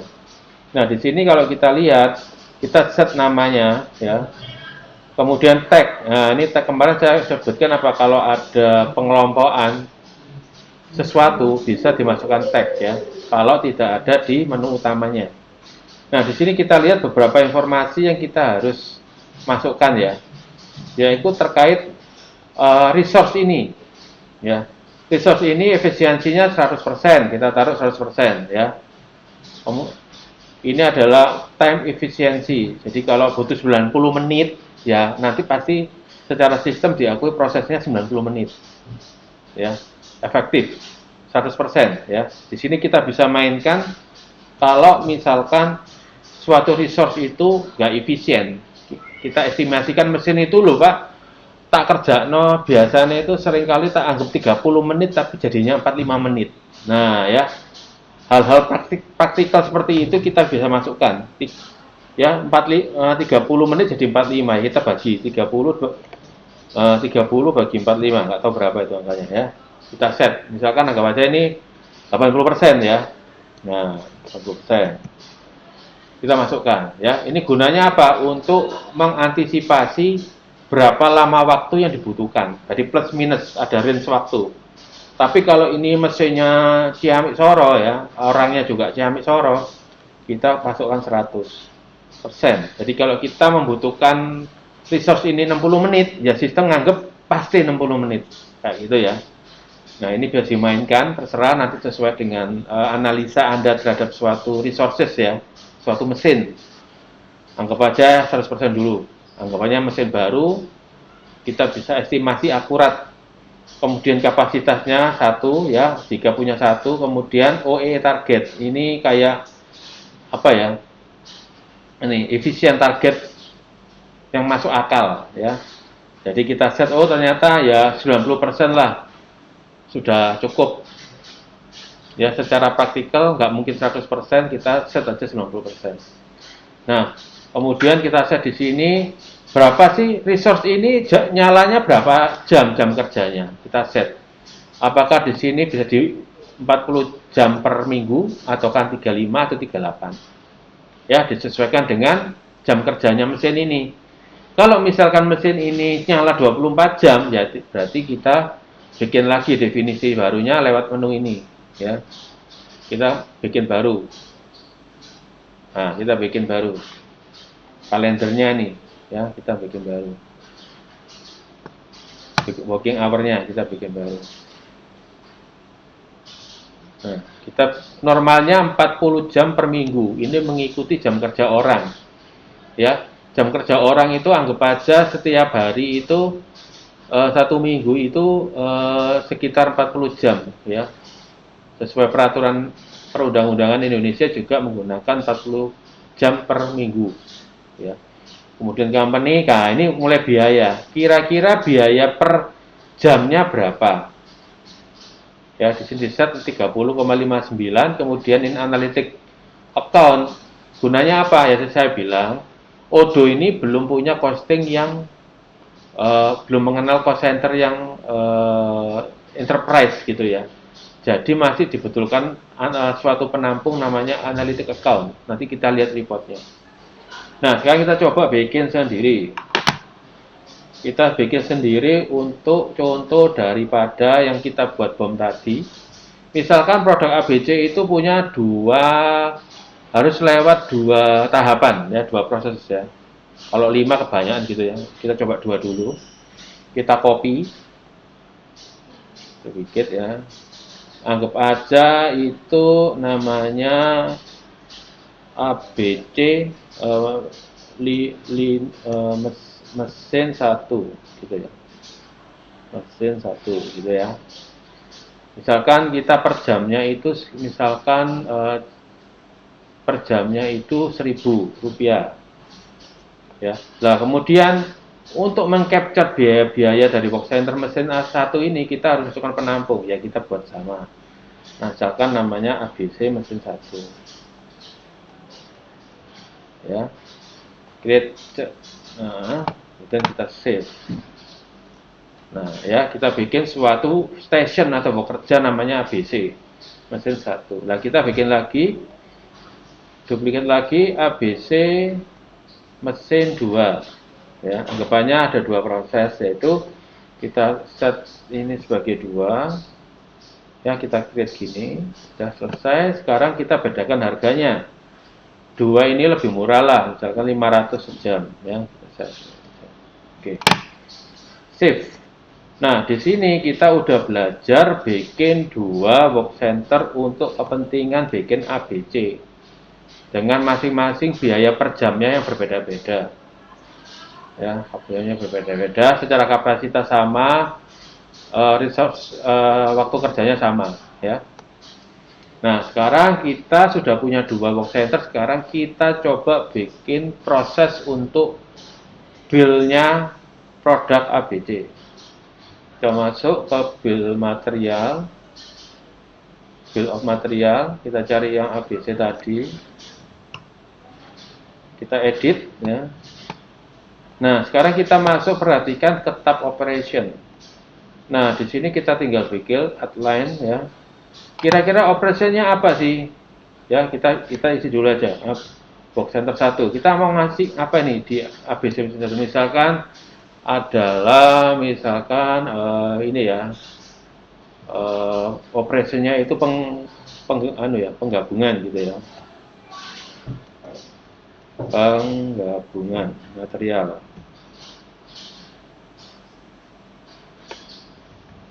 Penggabungan part gitu ya.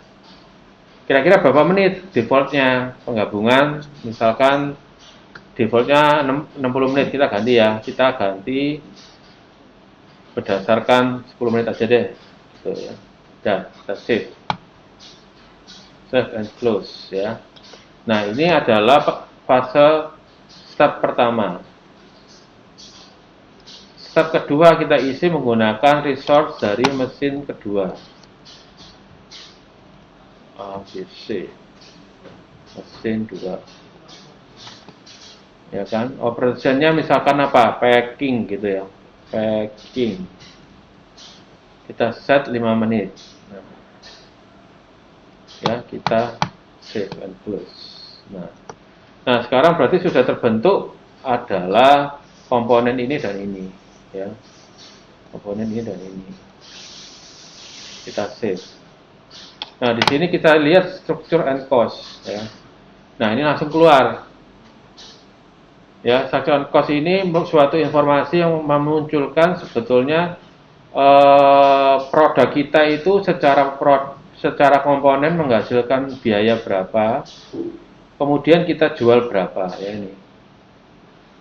Ya, berarti kita set ya, ABC itu kan harganya 10.000, ya. Ternyata jomplang nih.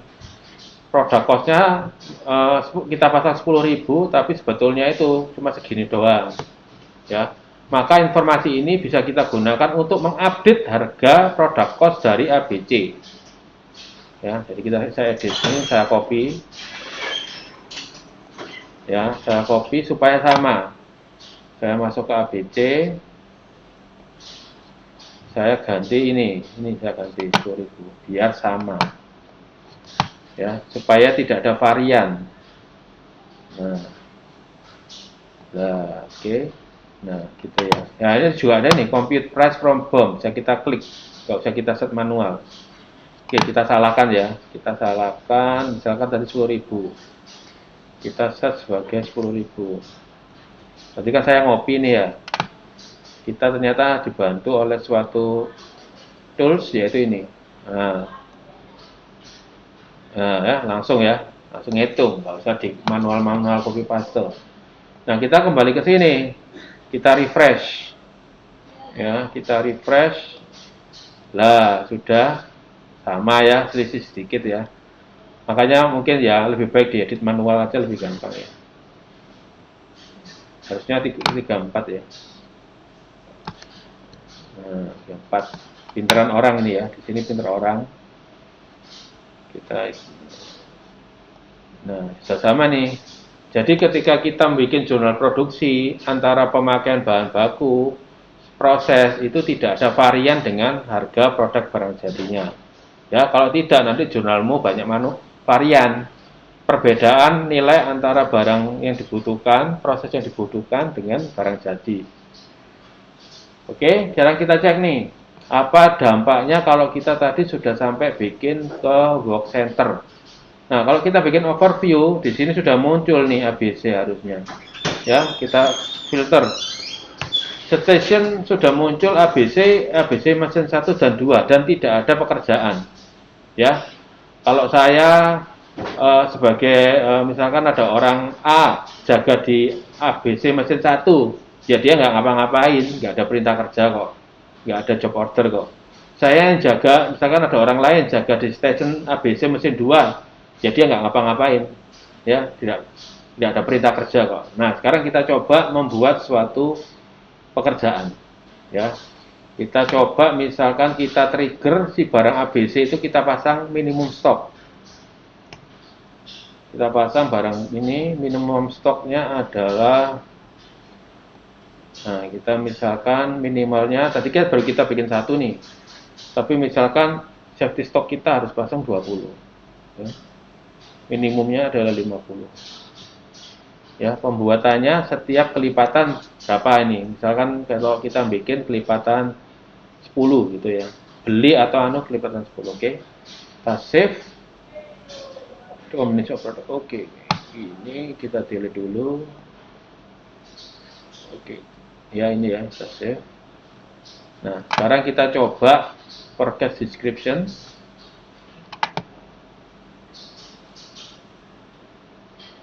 Nah ini ya, below inventory minimum ya. Berarti apa? Kita harus membuat sesuatu. Ini karena nama vendornya nggak ada, maka kita harus coba generate. Di inventory, kemarin kita belajar ada replenishment, yaitu proses untuk sistem ngasih perintah kerja, ini ya apa namanya, kita run scheduler. Nah, kira-kira terbentuk nggak nih perintah kerja produksi karena barangnya udah di bawah minimum stok. Nah, wah banyak sekali nih. Mana yang ABC ini? ABC.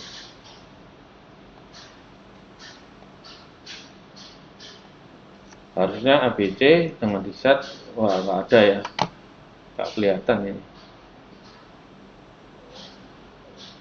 Atau kita masuk ke inventory, apakah ada perintah produksi? Harusnya tercreate ya. Nah ini masih kosong. Nah ini ya, langsung diberikan apa? Perintah produksi. Kamu produksi ya ini, barangmu kurang ini ya. Tadi kan kita nyoba ya, kita set safety stocknya untuk ABC 20, maksimumnya 50 ya. Nah ternyata terbentuk suatu produksi otomatis sebanyak 50 dari sistemnya ya. Nah kita lihat langsung terbuat ya. Ini kan saya nggak buat ya. Oke, kita coba sekarang. Ini ada work ordernya juga ya. Nah ini ada tambahan gambar baru ya. Anggap aja sekarang kita konsumsi dulu barangnya, bahannya dulu ya. Confirm, sekarang kita proses.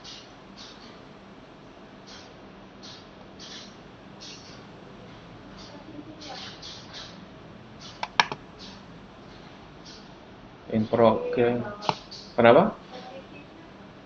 Iya, ini masih coba saya ini. Mouse-nya agak jual mahal. Oke, kita pasang 50. Ya. Terus kemudian kita diminta memasukkan nomor ini ya. Oke, kita create. Oke, kita validate. Tek. Nah, dan ya. Ya, ini ada yang salah ini. Ini otomatis ya. Sebetulnya nggak kayak gini. Kita batalkan dulu. Ya, jadi saya ada yang lupa. Ada yang saya lupa. Jadi ini harusnya dicek di ini ya. Perintah kerja ini bisa dilihat di stationnya dulu.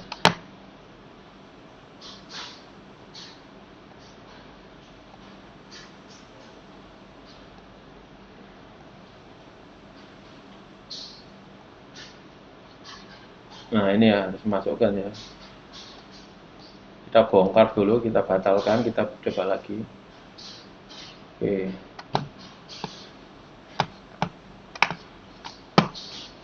Oke, kita bikin baru aja deh. nggak usah dari itu. Kita create produknya ABC. Aduh, ABC. It's produk kategori. Ya, kita bikin 10 lah. Kita bikin 10. Ya, nanti langsung dihitung, kita save, confirm. Nah, ini ada start dan block ya. Berarti ini sudah ready pekerjaan untuk ini. Kita set dulu 50 ya. 10, sorry.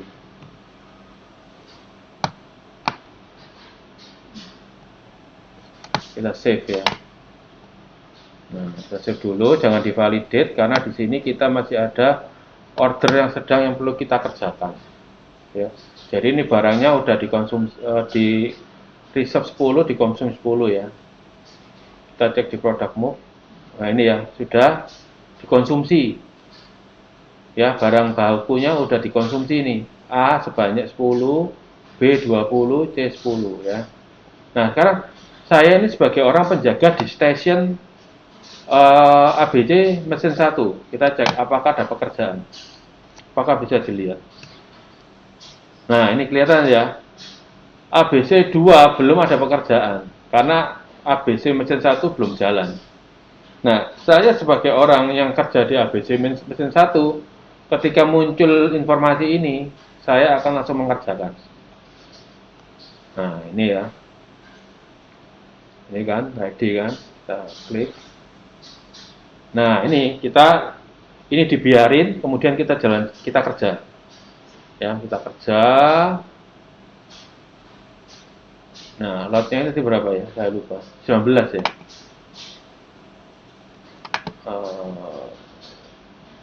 Saya lupa berapa tadi ya. Oke, kita batal dulu. Saya nggak ingat nomor lotnya.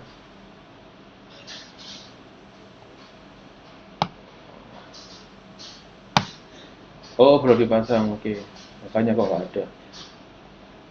Kita pasang dulu ya, kita lengkapi dengan benar dulu. Kita save dulu ya, jangan divalidate in progress statusnya. Saya sebagai station pertama, lihat ada in progress, saya kerjakan dulu. Ya, in progress. Nah, sambil ngisi langsung ya lot numbernya keluar nih, saya ngerjain. Tadi kita di sini kan bisa ngasih informasi instruksi pekerjaan ya. Nah, saya kerjakan nggak terasa, wah cuma bentar nih, udah selesai. Ya udah saya tik ini, ya mark as done.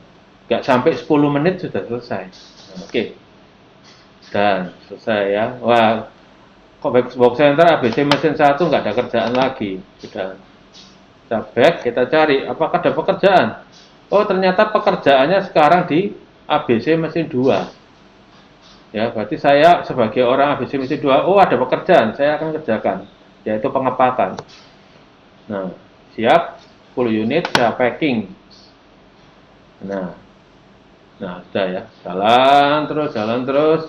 Jadi selama melakukan packing, ini nggak usah dicek, ini untuk counter aja ya. Ketika pekerjaan selesai, kita pilih mark as done. Nah, berarti pekerjaan kedua udah selesai. Nah, nggak ada kan? Nggak ada, sudah selesai. Kita cek ABC lagi. Sorry. Kita cek ABC lagi. Sudah tidak ada pekerjaan, ya. Jadi efektifnya udah 100% karena kita kerjanya cepat. Ya. Tidak ada plan order. Nah, ini yang udah selesai ya. Nah, ini kita tinggal masuk ke work center yang ke produksi yang ke-19 karena udah selesai. Nah, ini kita bisa mark as done ya di sini ya. Karena apa? Work ordernya udah finish semua. Oke. Kita mark as done. Nah, selesai. Nah, di sini siklus daripada produksi udah selesai. Kita lihat di menu ini. Product move ada pemakaian bahan baku yang di poin ini. Pemakaian bahan baku ya, ini. Kemudian ada hasil barang jadi di line pertama. Nah, pertanyaannya, barangnya kelihatan, tapi prosesnya nggak kelihatan, ya. Proses yang packing, yang penggabungan part nggak kelihatan. Nah, di Odoo tadi saya bilang untuk itu, karena Odoo belum full fitur seperti itu, maka itu digunakan analytic account yang kita buat tadi, ya. Di sini kita lihat cost analysisnya. Nah, ini ya. Komponennya sesuai prediksi, gitu. Kemudian untuk pekerjaan ternyata apa? Lebih cepat dari planning kita yang di BOM, ya. Ternyata packing cuma sekian, sekian, ya. Ternyata HPP untuk produksi itu cuma segini. HPP produksi kita untuk yang nomor 19 itu sebesar cuma berapa? 7.000 lebih sedikit, 7.001, ya.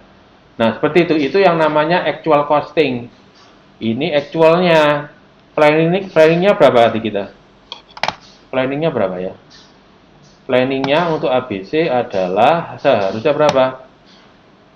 Ini standar costnya 7.200. Nah, ini kita belajar bahwa selama kita berjalan produksi itu selalu ada yang namanya varian. Varian perbedaan antara standar costing dengan actual costing. Ya, di ini udah kelihatan, di sini ada nah, itu nanti di akhir bulan itu accounting harus menyelesaikan perbedaan-perbedaan itu.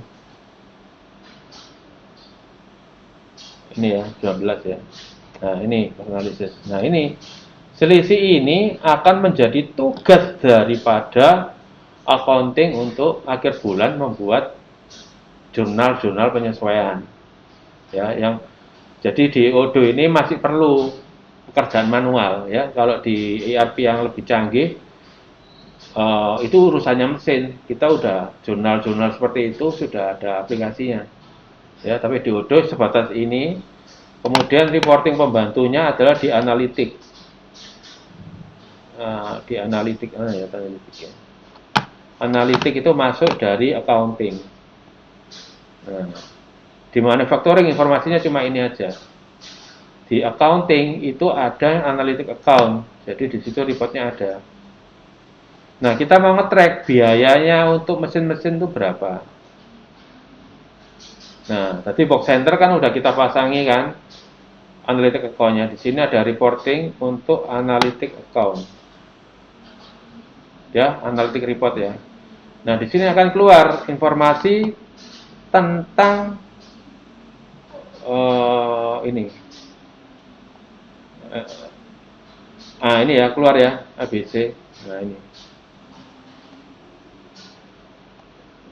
Ya, ini ya ada biaya.